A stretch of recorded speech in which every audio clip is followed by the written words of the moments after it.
porção da semana, no /Noé na versão NVI. Gênesis 6, 9, 22, NVI-PT. A Arca de Noé. Esta é a história da família de Noé. Noé era homem justo, íntegro entre o povo da sua época. Ele andava com Deus. Noé gerou 3 filhos, Sem, Cã e Jafé. Ora, a terra estava corrompida aos olhos de Deus e cheia de violência. Ao ver como a terra se corrompera, pois toda a humanidade havia corrompido a sua conduta, Deus disse a Noé: darei fim a todos os seres humanos, porque a terra encheu-se de violência por causa deles. Eu os destruirei com a terra.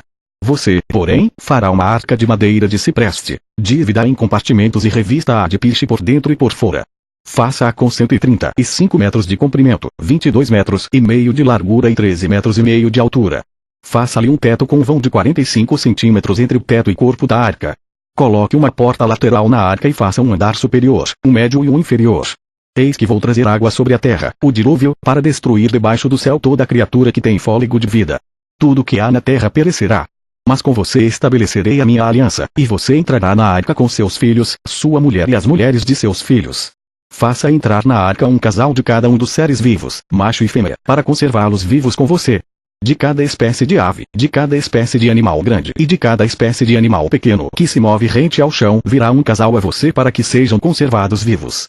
E armazene todo tipo de alimento, para que você e eles tenham mantimento. Noé fez tudo exatamente como Deus lhe tinha ordenado. Gênesis 10, NVI-PT. A origem dos povos. 10. Este é o registro da descendência de Sem, Cã e Jafé, filhos de Noé. Os filhos deles nasceram depois do dilúvio. Os Jafetitas. Estes foram os filhos de Jafé: Gomer, Magog, Madai, Javã, Tubal, Meseque e Tirás. Estes foram os filhos de Gomer: Askenaz, Rifat e Togarma. Estes foram os filhos de Javã: Elisá, Tarsis, Quitim e Rodamim. Deles procedem os povos marítimos, os quais se separaram em seu território, conforme a sua língua, cada um segundo os clãs de suas nações. Os Camitas. Estes foram os filhos de Cã: Cuxi, Misraim, Fut e Canaã. Estes foram os filhos de Cuxi: Sebá, Avilá, Sabipá, Ramá e Sabitecá. Estes foram os filhos de Ramã: Sabá e Dedã. Cuxi gerou também Nimrod, o primeiro homem poderoso na terra. Ele foi o mais valente dos caçadores, e por isso se diz, valente como Nimrod. No início seu reino abrangia Babel, Ereque, Acadi e Calné, na terra de Sinear. Dessa terra ele partiu para a Síria, onde fundou Nínive, Reobote e Ir, Calá e Rezém, que fica entre Nínive e Calá, a grande cidade. Misraim gerou os Luditas, os Anamitas, os Leabitas, os Naftuitas, os Patruzitas, os Casluitas, dos quais se originaram os Filisteus, e os Caftoritas. Canaã gerou Sidom, seu filho mais velho, e Et, como também os Jebuseus, os Amorreus, os Girgazeus, os Eveus, os Arqueus, os Sineus, os Arvadeus, os Emareus e os Amateus. Posteriormente, os clãs cananeus se espalharam. As fronteiras de Canaã estendiam-se desde Sidom, iam até Gerar, e chegavam a Gaza e, de lá, prosseguiam até Sodoma, Gomorra, Adimá e Zeboim, chegando até Laza. São esses os descendentes de Cã, conforme seus clãs e línguas, em seus territórios e nações. Os Semitas. Sem, irmão mais velho de Jafé, também gerou filhos. Sem foi o antepassado de todos os filhos de Eber. Estes foram os filhos de Sem: Ilão, Assur, Arfaxade, Lud e Arã. Estes foram os filhos de Arã: Uz, Tu, Jeter e Meseque. Arfaxade gerou Salá, e este gerou o Eber. A Eber nasceram 2 filhos. Um deles se chamou Peleg, porque em sua época a terra foi dividida. Seu irmão chamou-se Jopã. Joctã gerou Almodá, Salef, Azarmavé, Gerá, Adurão, Uzal, Dipla, Obal, Abimael, Sabá, Ofir, Avilá e Jobabe. Todos esses foram filhos de Jopã. A região onde viviam estendia-se de Messa até Sefar, nas colinas ao leste. São esses os descendentes de Sem, conforme seus clãs e línguas, em seus territórios e nações. São esses os clãs dos filhos de Noé, distribuídos em suas nações, conforme a história da sua descendência. A partir deles, os povos se dispersaram pela terra, depois do dilúvio. Gênesis 11, NVI-PT. A Torre de Babel. 11. No mundo todo havia apenas uma língua, um só modo de falar. Saindo os homens do Oriente, encontraram uma planície em Sinear e ali se fixaram. Disseram uns aos outros: vamos fazer tijolos e queimá-los bem. Usavam tijolos em lugar de pedras, e piche em vez de argamassa. Depois disseram: vamos construir uma cidade, com uma torre que alcance os céus. Assim nosso nome será famoso e não seremos espalhados pela face da terra. O Senhor desceu para ver a cidade e a torre que os homens estavam construindo. E disse o Senhor: eles são um só povo e falam uma só língua, e começaram a construir isso. Em breve nada poderá impedir o que planejam fazer. Venham, desçamos e confundamos a língua que falam, para que não entendam mais uns aos outros. Assim o Senhor os dispersou dali por toda a terra, e pararam de construir a cidade. Por isso foi chamada Babel, porque ali o Senhor confundiu a língua de todo o mundo. Dali o Senhor os espalhou por toda a terra. A descendência de Sem. Este é o registro da descendência de Sem. 2 anos depois do dilúvio, aos 100 anos de idade, Sem gerou Arfaxade. E depois de ter gerado Arfaxade, Sem viveu 500 anos e gerou outros filhos e filhas. Aos 35 anos, Arfaxade gerou Salá. Depois que gerou Salá, Arfaxade viveu 403 anos e gerou outros filhos e filhas. Aos 30 anos, Salá gerou Eber. Depois que gerou Eber, Salá viveu 403 anos e gerou outros filhos e filhas. Aos 34 anos, Eber gerou Peleg. Depois que gerou Peleg, Eber viveu 430 anos e gerou outros filhos e filhas. Aos 30 anos, Peleg gerou Reu. Depois que gerou Reu, Peleg viveu 209 anos e gerou outros filhos e filhas. Aos 32 anos, Reu gerou Serug. Depois que gerou Serug, Reu viveu 207 anos e gerou outros filhos e filhas. Aos 30 anos, Serug gerou Naor. Depois que gerou Naor, Serug viveu 200 anos e gerou outros filhos e filhas. Aos 29 anos, Naor gerou Terá. Depois que gerou Terá, Naor viveu 119 anos e gerou outros filhos e filhas. Aos 70 anos, Terá havia gerado Abrão, Naor e Arã. Esta é a história da família de Terá. Terá gerou Abrão, Naor e Arã. E Arã gerou Ló. Arã morreu em Ur dos Caldeus, sua terra natal, quando ainda vivia Terá, seu pai. Tanto Abrão como Naor casaram-se. O nome da mulher de Abrão era Sarai, e o nome da mulher de Naor era Milca. Esta era filha de Arã, pai de Milca e de Escá. Ora, Sarai era estéril, não tinha filhos. Terá tomou seu filho Abrão, seu neto Ló, filho de Arã, e sua nora Sarai, mulher de seu filho Abrão, e juntos partiram de Ur dos Caldeus para Canaã. Mas, ao chegarem a Arã, estabeleceram-se ali. Terá viveu 205 anos e morreu em Arã. Isaías 52, 13, 15, NVI-PT. O sofrimento e a glória do servo do Senhor. Vejam, o meu servo agirá, com sabedoria, será engrandecido, elevado, e muitíssimo exaltado, assim como houve muitos, que ficaram pasmados diante dele. Sua aparência estava tão desfigurada, que ele se tornou irreconhecível como homem, não parecia um ser humano. De igual modo ele aspergirá muitas nações, e reis calarão a boca por causa dele, pois aquilo que não lhes foi dito verão, e o que não ouviram compreenderão. Isaías 53, NVI-PT 53. Quem creu em nossa mensagem? E a quem foi revelado o braço do Senhor?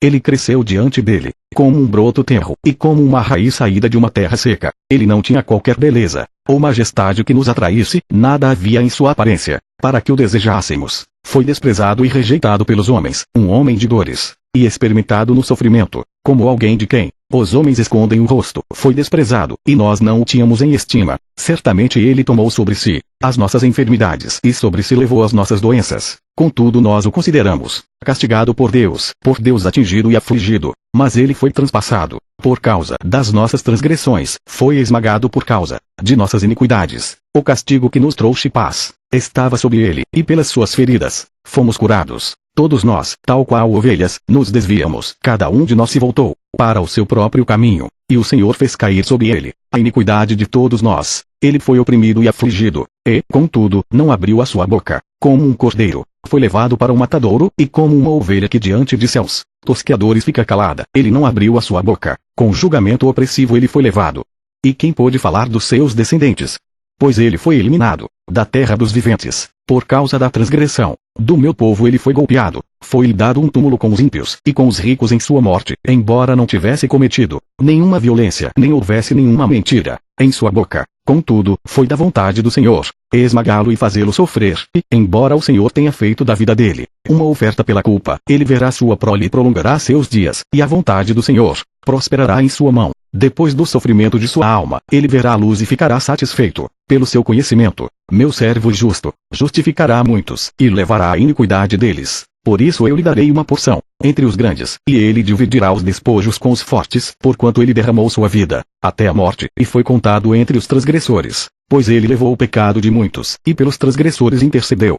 Isaías 54, 1, 10, NVI-PT. A futura glória de Sião. 54. Cante, ó estéril, você que nunca teve um filho, e rompa em canto, grite de alegria, você que nunca esteve em trabalho de parto, porque mais são os filhos da mulher abandonada do que os daquela que tem marido, diz o Senhor. Alargue o lugar de sua tenda, estenda bem as cortinas de sua tenda, não o impeça, estique suas cordas, firme suas estacas. Pois você se estenderá para a direita, e para a esquerda, seus descendentes desapossarão nações, e se instalarão em suas cidades abandonadas. Não tenha medo, você não sofrerá vergonha. Não tema o constrangimento, você não será humilhada. Você esquecerá a vergonha de sua juventude e não se lembrará mais da humilhação de sua viuvez. Pois o seu Criador é o seu marido, o Senhor dos Exércitos é o seu nome, o Santo de Israel é seu Redentor. Ele é chamado Deus de toda a terra. O Senhor chamará você de volta, como se você fosse uma mulher abandonada e aflita de espírito, uma mulher que se casou nova, apenas para ser rejeitada, diz o seu Deus. Por um breve instante eu a abandonei, mas com profunda compaixão, eu a trarei de volta. No impulso da indignação, escondi de você por um instante o meu rosto, mas com bondade eterna, terei compaixão de você, diz o Senhor, o seu Redentor. Para mim isso é como os dias de Noé, quando jurei que as águas de Noé nunca mais tornariam a cobrir a terra, de modo que agora jurei não ficar irado contra você, nem tornar a repreendi-la. Embora os montes sejam sacudidos, e as colinas sejam removidas, ainda assim a minha fidelidade para com você não será abalada, nem será removida. A minha aliança de paz, diz o Senhor, que tem compaixão de você. Mateus 24, 36, 44, NVI-PT. O dia e a hora são desconhecidos. Quanto ao dia e a hora ninguém sabe, nem os anjos dos céus, nem o Filho, senão somente o Pai. Como foi nos dias de Noé, assim também será na vinda do Filho do Homem. Pois nos dias anteriores ao dilúvio, o povo vivia comendo e bebendo, casando-se e dando-se em casamento, até o dia em que Noé entrou na arca, e eles nada perceberam, até que veio o dilúvio e os levou a todos. Assim acontecerá na vinda do Filho do Homem. 2 homens estarão no campo, um será levado e outro deixado. 2 mulheres estarão trabalhando no moinho, uma será levada e a outra deixada. Portanto, vigiem, porque vocês não sabem em que dia virá o seu Senhor. Mas entendam isto, se o dono da casa soubesse a que hora da noite o ladrão viria, ele ficaria de guarda e não deixaria que a sua casa fosse arrombada. Assim, vocês também precisam estar preparados, porque o Filho do Homem virá numa hora em que vocês menos esperam. Lucas 17, 26, 37, NVI-PT. Assim como foi nos dias de Noé, também será nos dias do Filho do Homem. O povo vivia comendo, bebendo, casando-se e sendo dado em casamento, até o dia em que Noé entrou na arca. Então veio o dilúvio e os destruiu a todos. Aconteceu a mesma coisa nos dias de Ló. O povo estava comendo e bebendo, comprando e vendendo, plantando e construindo. Mas no dia em que Ló saiu de Sodoma, choveu fogo e enxofre do céu e os destruiu a todos. Acontecerá exatamente assim no dia em que o Filho do Homem for revelado. Naquele dia, quem estiver no telhado de sua casa, não deve descer para apanhar os seus bens dentro de casa. Semelhantemente, quem estiver no campo, não deve voltar atrás por coisa alguma. Lembrem-se da mulher de Ló. Quem tentar conservar a sua vida a perderá, e quem perder a sua vida a preservará. Eu lhes digo, naquela noite 2 pessoas estarão numa cama, uma será tirada e a outra deixada. 2 mulheres estarão moendo trigo juntas, uma será tirada e a outra deixada. 2 pessoas estarão no campo, uma será tirada e a outra deixada. Onde, Senhor? Perguntaram eles. Ele respondeu, onde houver um cadáver, ali se ajuntarão os abutres. Atos 2, 1, 16, NVI-PT. A vinda do Espírito Santo no dia de Pentecoste. 2 Chegando o dia de Pentecoste, estavam todos reunidos num só lugar. De repente veio do céu um som como de um vento muito forte, e encheu toda a casa na qual estavam assentados. E viram o que parecia línguas de fogo, que se separavam e pousaram sobre cada um deles.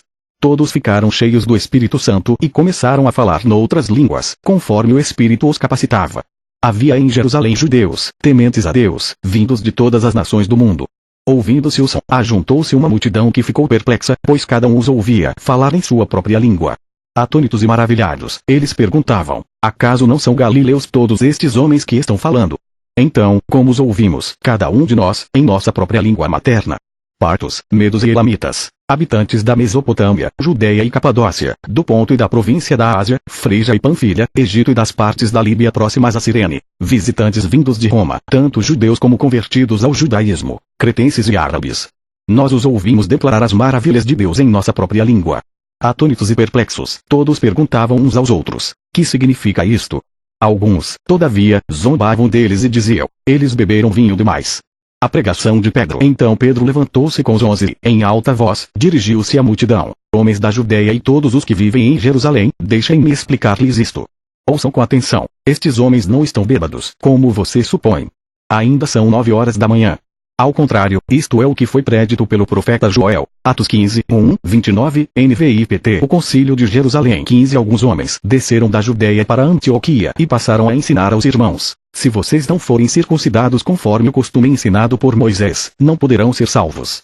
Isso levou Paulo e Barnabé a uma grande contenda e discussão com eles.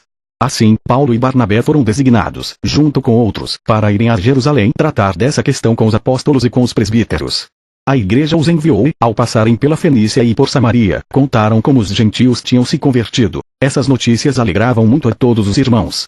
Chegando a Jerusalém, foram bem recebidos pela igreja, pelos apóstolos e pelos presbíteros, a quem relataram tudo o que Deus tinha feito por meio deles.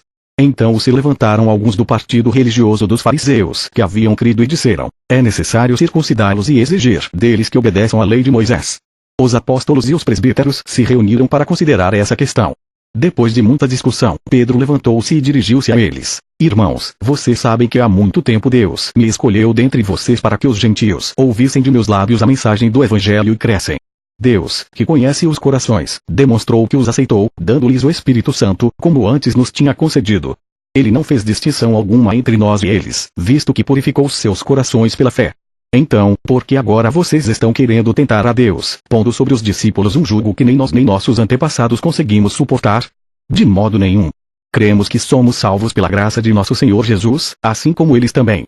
Toda a assembleia ficou em silêncio, enquanto ouvia Barnabé e Paulo falando de todos os sinais e maravilhas que, por meio deles, Deus fizera entre os gentios. Quando terminaram de falar, Tiago tomou a palavra e disse: irmãos, ouçam-me. Simão nos expôs como Deus, no princípio, voltou-se para os gentios a fim de reunir dentre as nações um povo para o seu nome. Concordam com isso as palavras dos profetas, conforme está escrito: depois disso voltarei, e reconstruirei a tenda caída de Davi, reedificarei as suas ruínas, e a restaurarei, para que o restante dos homens busque o Senhor, e todos os gentios, sobre os quais tem sido invocado o meu nome, diz o Senhor, que faz estas coisas conhecidas desde os tempos antigos. Portanto, julgo que não devemos pôr dificuldades aos gentios que estão se convertendo a Deus. Ao contrário, devemos escrever a eles, dizendo-lhes que se abstenham de comida contaminada pelos ídolos, da imoralidade sexual, da carne de animais estrangulados e do sangue. Pois, desde os tempos antigos, Moisés é pregado em todas as cidades, sendo lido nas sinagogas todos os sábados. A carta do concílio aos cristãos gentios. Então os apóstolos e os presbíteros, com toda a igreja, decidiram escolher alguns dentre eles e enviá-los a Antioquia com Paulo e Barnabé. Escolheram Judas, chamado Barsabás, e Silas, 2 líderes entre os irmãos. Com eles enviaram a seguinte carta: os irmãos apóstolos e presbíteros, aos cristãos gentios que estão em Antioquia, na Síria e na Cilícia, saudações.